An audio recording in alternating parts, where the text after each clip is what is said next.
guys, and welcome back to Doitonadime with Kathryn. Today's video, I'm showing you tips and tricks for organizing a small office space. Ideas that are actually going to work long term.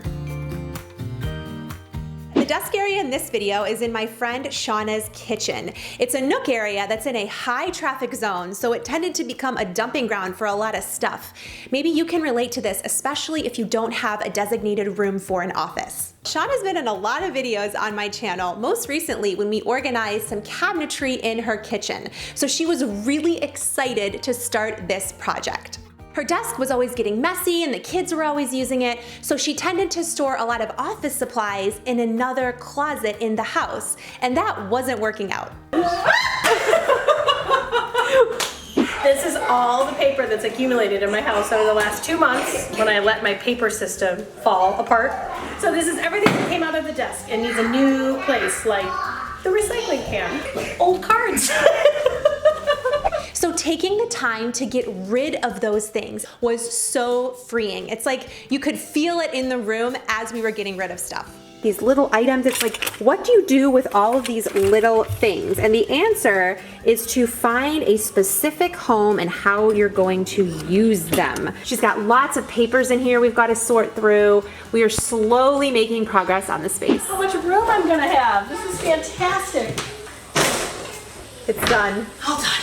So here's what we did to adjust the space to make it so she could love it. We had to assess where all of the paperwork was going to go because that was one of the biggest problems.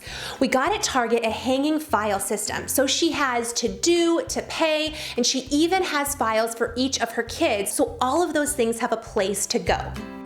Then we had to address the area above the desk and what to do with those small cubby holes. Sometimes you have to work around things that are already kind of awkward and find a way to make them work. So in one of the areas, we decided to create a mail station. The first cubby hole is where you grab your envelope. The second is where you grab your stamps and return addresses. And the third is where you're going to put all the outgoing mail. We're storing extra usable pens and markers in a Dollar Tree bin. And then on either side, we got from Target really pretty gold paper holders. And by subdividing that awkward space, we can actually create something usable. You can make a space work even if it's not how you would have designed it in the first place. In her other cabinet, we sectioned things off very easy to get to, and another paper divider, which is perfect for coupons and all of her booklets, extra cards. Whenever you're organizing a space, strive for simplicity because when you're moving quickly, you're not going to mess it up.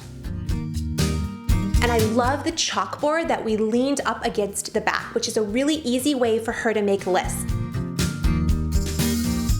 We kept the drawers simple and accessible and used inexpensive interlocking drawer inserts with one type of item in each space so it's easy to maintain and new habits can form. We purged cord clutter and used a $1 bin for what she actually uses and needs. We organized this space not with a goal that it stays perfect forever, just that she has more time to focus on what matters and less time having to manage clutter.